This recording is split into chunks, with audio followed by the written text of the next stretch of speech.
Hello everyone. Today we are present here to see two of the most important news items which are relevant for us for our UPSC examination, and we will try to correlate the dynamic aspect of the news along with the static aspect of the syllabus. The first news which was in focus was India sets 400 billion export record. Now why is this news important? This news is important for many reasons. First of all, India being an import dominant economy, any kind of export is very good for the nation. In the later slides, we will see that how export is beneficial for any kind of economy. And India, which earlier used to follow an import substitution method, has now become a world leader when it comes to global trade.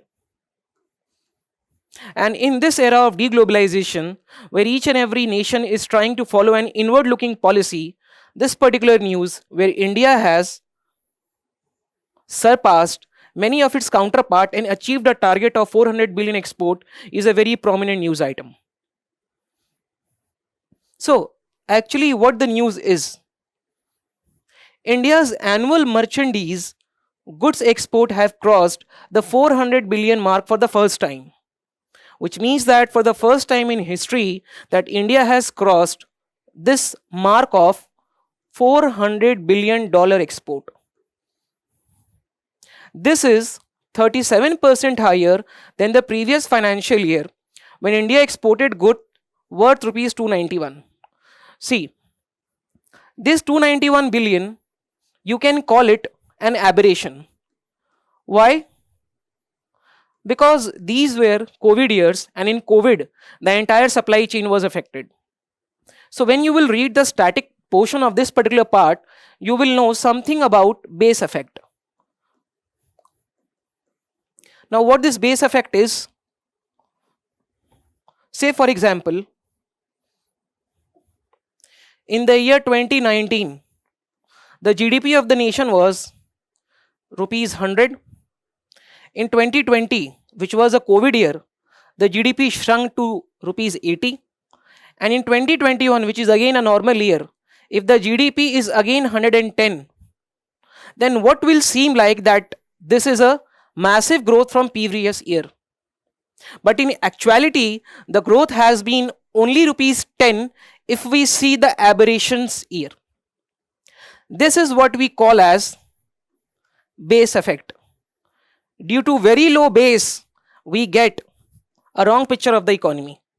Similarly, here also you can say that the previous year export growth 291 can be an aberration because this was a COVID year.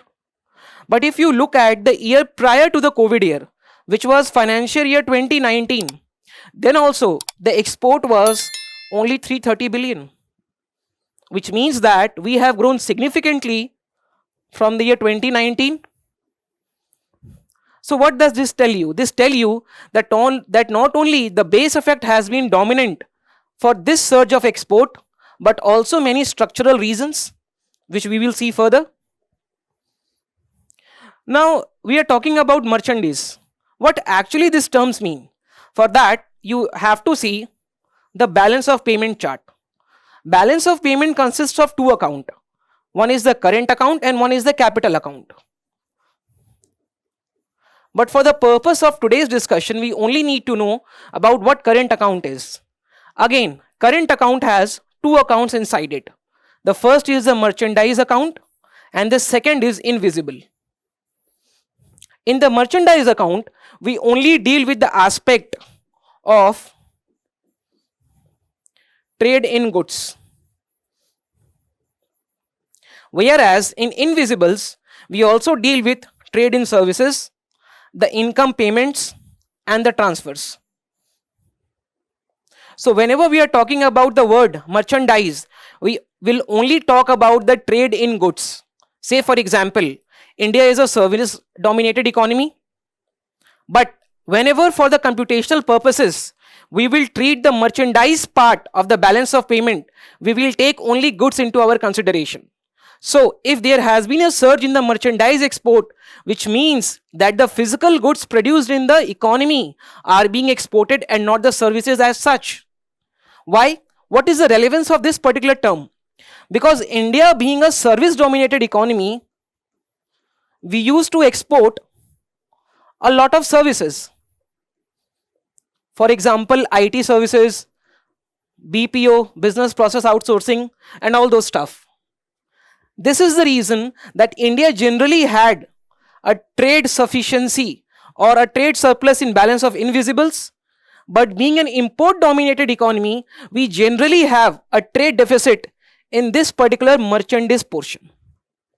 So this particular export where India has breached the mark of $400 billion becomes prominent, because in a way this is breaking apart the earlier notion of India being an import dominated economy and an economy where exports is not given due importance. Now, what are the reasons for such an increase? The first reasons which the expert have noted is the pent up demand. Now, what is this pent up demand? The meaning of the word pent is something which has been forcefully stopped.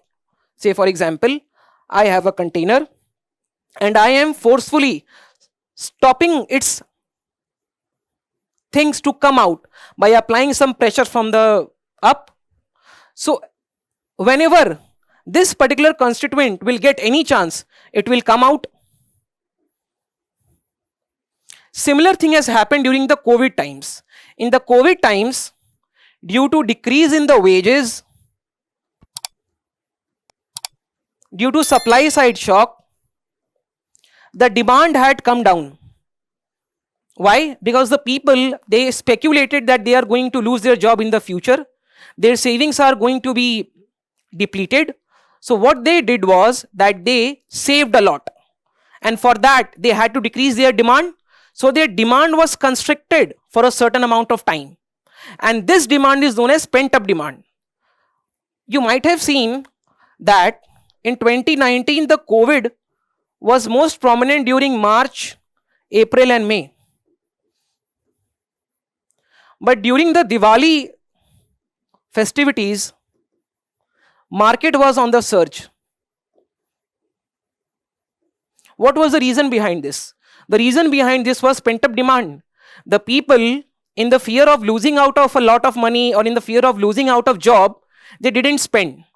They forcefully restricted their demand. And what happened that if they will get a single opportunity to vent their demand outside, they will do so at the first instance. That is known as the pent-up demand. So due to this pent-up demand, the demand increased.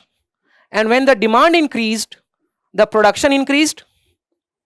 And when the production will increase, either there will be a domestic increase in consumption or there will be an international increase in consumption. So this pent-up demand increased everywhere around the globe.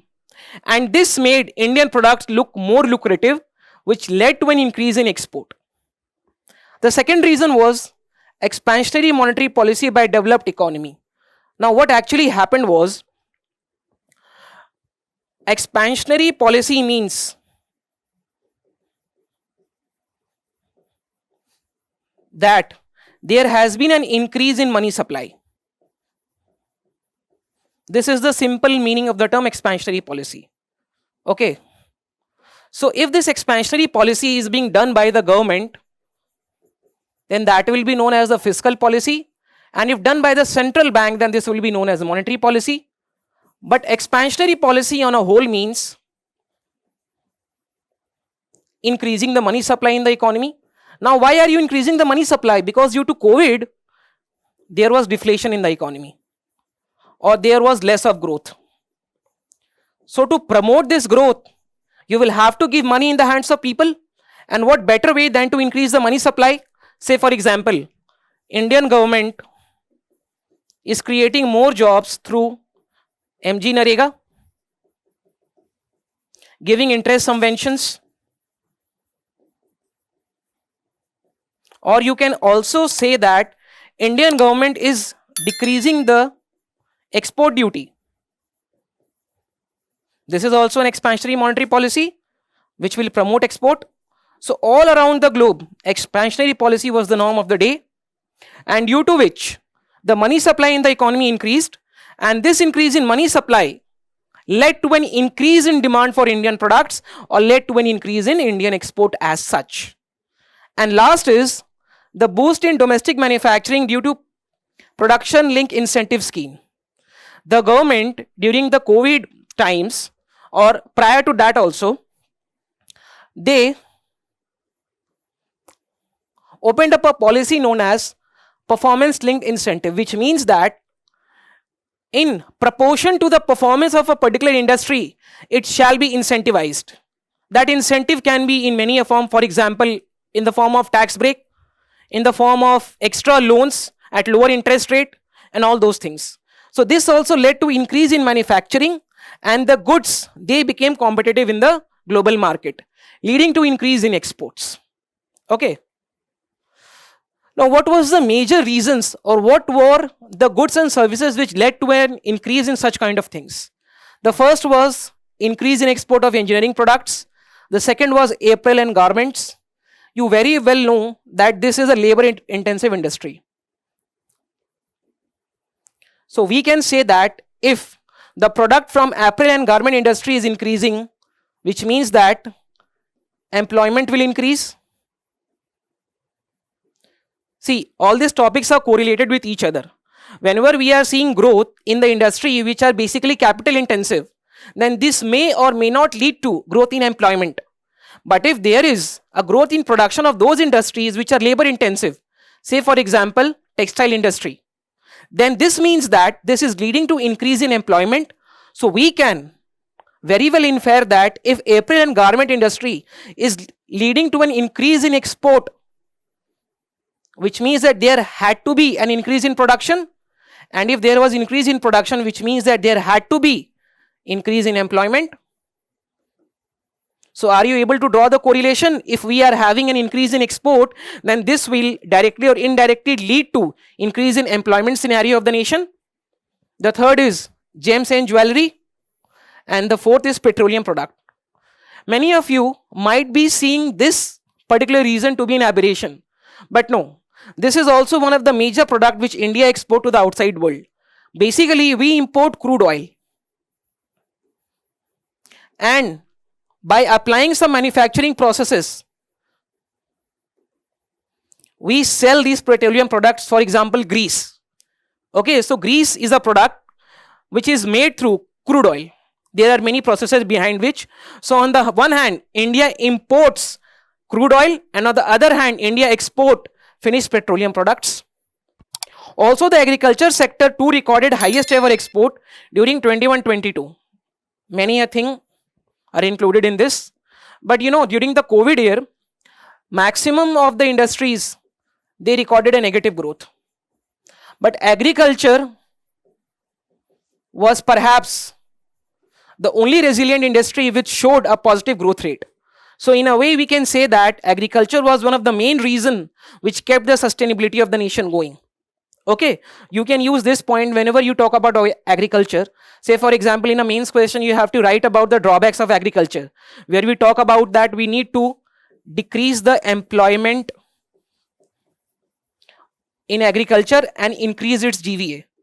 There you can say that agriculture is the most resilient industry. This particular aspect can be used in that particular answer. Now, what is the trend in India's merchandise export and import? See, this is showing India's export. This is showing India's import. You can see that in financial year 18, India showed a merchandise export of 303 billion, which increased to 330 in financial year 19, decreased to 313.4 because this was a COVID year. And in again financial year 21, we faced Delta virus, and again our exports plunged. But in 2022, when we are again in a normal year, the exports have become record high.